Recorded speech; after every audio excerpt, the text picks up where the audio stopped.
Welcome back to my YouTube channel. We are telling stories for all ages. A story designed to soothe your mind. So sit back and relax. Let us begin. Continuing the fourth chapter of Danny, the Champion of the World. My father's deep, dark secret. Here I am at the age of 9. This picture was made just before all the excitement started, and I didn't have a worry in the world. You will learn as you get older, just as I learned that autumn, that no father is perfect. Grown-ups are complicated creatures, full of quirks and secrets. Somehow quicker and deeper secrets than others. But all of them, including one's own parents, had 2 or 3 private habits that hidden up their sleeves. That would probably make you gasp if you knew about them. The rest of this book is about a most private and secret habit my father had, and about the strange adventure it led us both into. It all started on a Saturday evening. It was the first Saturday of September. Around 6 o'clock, my father and I had supper together in the caravan as usual. Then I went to bed. My father told me a fine story and kissed me good night. I fell asleep. For some reason, I woke up again during the night. I lay still, listening for the sound of my father's breathing in the bunk above mine. I could hear nothing. He wasn't there. I was certain of that. This meant that he had gone back to the workshop to finish a job. He often did that after he had tucked me in. I listened for the usual workshop sound, like little clinking noises of metal against metal or the tap of hammer. They always comforted me tremendously. Those noises in the night, because they told me my father was close at hand. But on this night, no sound came from the shop. The filling station was silent. I got out of my bunk and found a box of matches by the sink. I struck one and held it up to the funny old clock that hung on the wall above the kettle. It said 11:10. I went to the door of caravan. "Dad," I said softly. "Dad, are you there?" No answer. There was a small wooden platform outside the caravan door, about 4 feet above the ground. I stood on the platform and gazed around me. "Dad," I called out, "where are you?" Still no answer.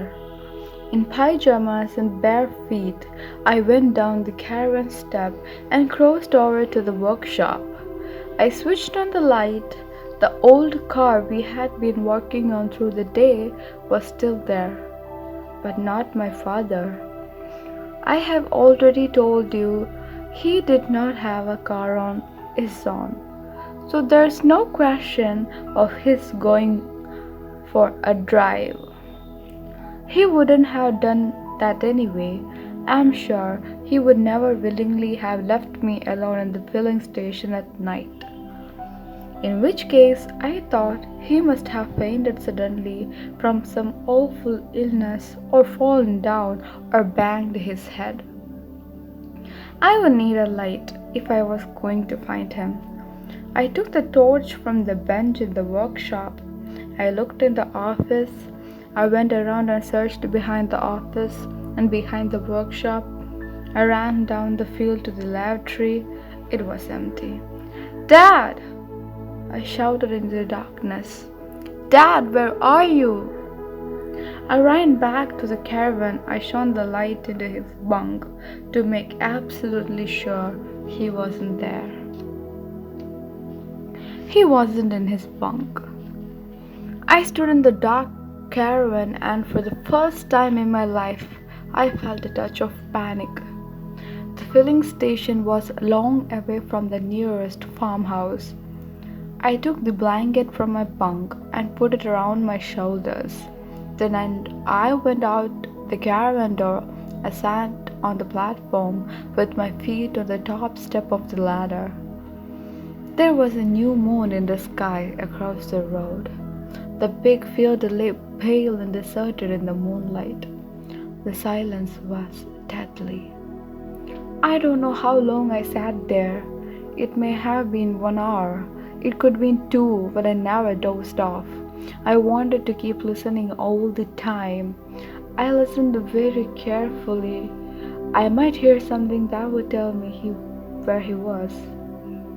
Then at last, from far away, I heard the fainting tap-tap of the footsteps on the road. The footsteps were coming closer. Tap, tap, tap, tap. Was it him, or was it somebody else? I sat still, watching the road. I couldn't see very far along it. It faded away into a misty moonlight darkness. Tap, tap, tap, tap came the footsteps. Then out of the mist a figure appeared. It was him. I jumped down the steps and ran on the road to meet him. "Danny!" he cried. "What on earth's the matter? I thought something awful happened to you," I said. He took my hand in his and walked me back to the caravan in silence. Then he tucked me into my bunk. "I'm so sorry," he said. "I should have never done that. But you don't usually wake up, do you?" "Where did you go, Dad?" "You must be tired out," he said. "I'm not a bit tired. Couldn't we light the lamp for a little while?"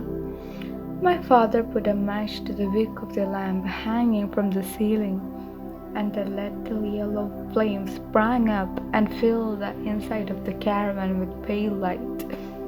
"How about a hot drink?" he said. "Yes, please." He lit the paraffin burner and put the kettle on to boil. "I have decided to tell you something," he said. "I am going to let you in on the deepest, darkest secret of my whole life." I was sitting up in my bunk watching my father.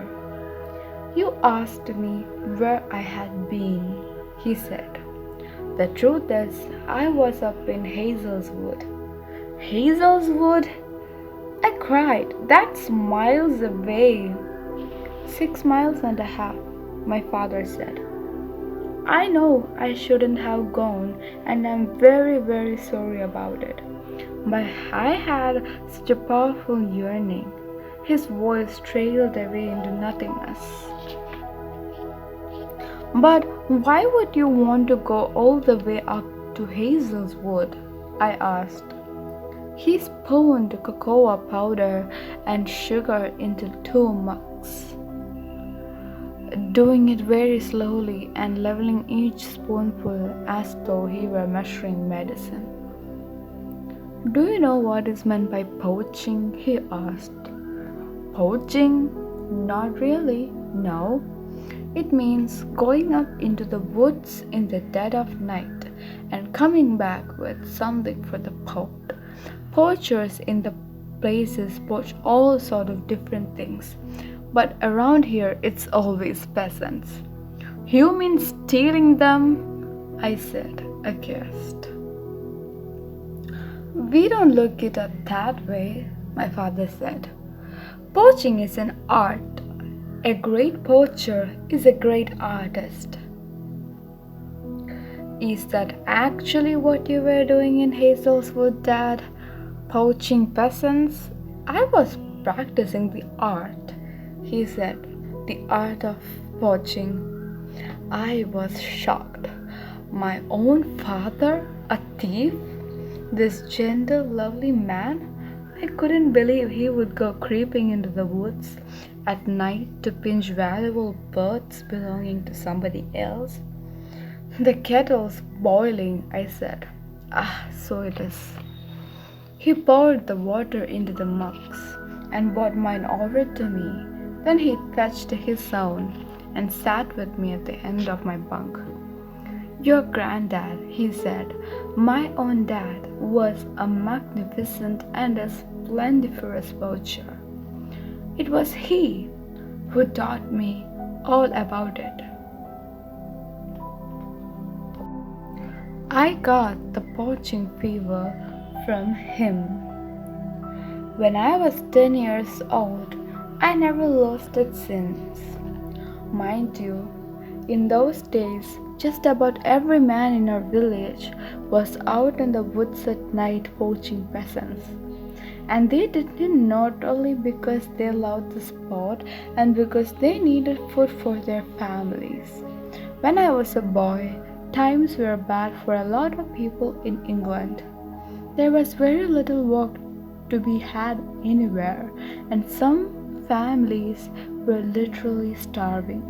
Yet a few miles away in the rich man's wood, thousands of peasants were being fed like kings twice a day. So can you blame my dad for going out occasionally and coming back with a bird or two to the family to eat? No, I said, of course not. But we are not starving here, Dad. You missed the point, Danny. You missed the whole point, boy. Poaching is such a fabulous and exciting sport that once you start doing it, it gets into your blood and you can't give up. Just imagine, he said, leaping off the bunk and waving his mug in the air. Just imagine for a minute that you are all alone up there in the dark wood, and the woods is full of keepers hiding behind the trees, and the keepers have guns. Guns? I guessed. They don't have guns. All the keepers have guns, Danny. It's for the venom mostly.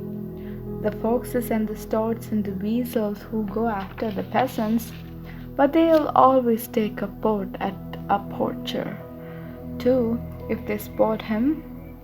Dad, you are joking. Not at all, but they only do it from behind, only when you're trying to escape. They like to pepper you in the legs at about 50 yards. They can't do that, I cried.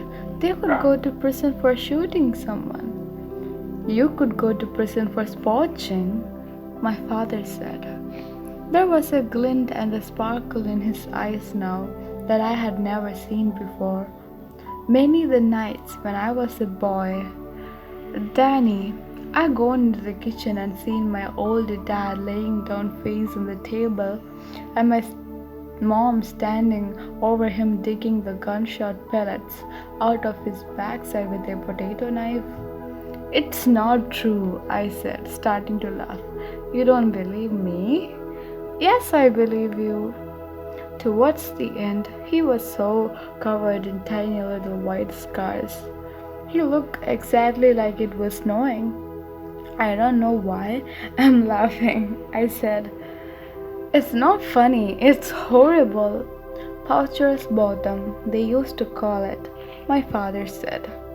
And there wasn't a man in the whole village who didn't have a bit of in one way or another.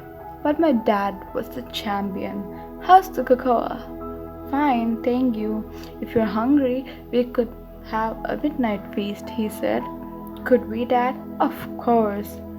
My father got out the bread tin and the butter and cheese and started making sandwiches. Let me tell you about this funny pheasant shooting business, he said. First of all, it is practiced only by rich. Only the very rich can afford to wear pheasants just for fun of shooting them down when they grow up. These wealthy idiots spend huge sums of money every year buying baby peasants from peasant farms and rearing them in pens until they are big enough to put out into the woods. In the woods, the young birds hang around like flocks of chickens.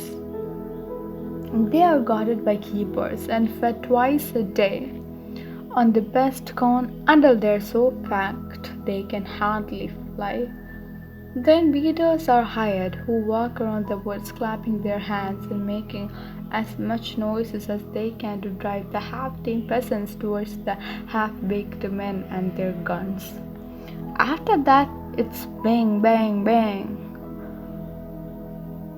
and down they go. Would you like strawberry jam on one of these? Yes, please, I said.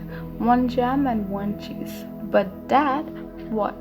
How could you actually catch the peasants when you're poaching?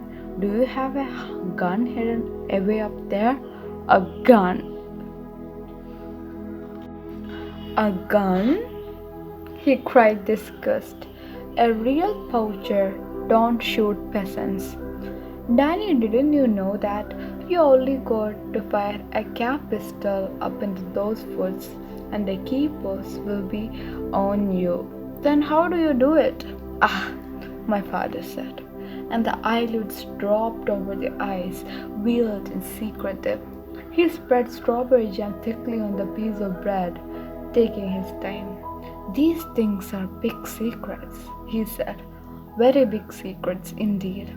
But I reckon if my father could tell them to me, then maybe I can tell them to you.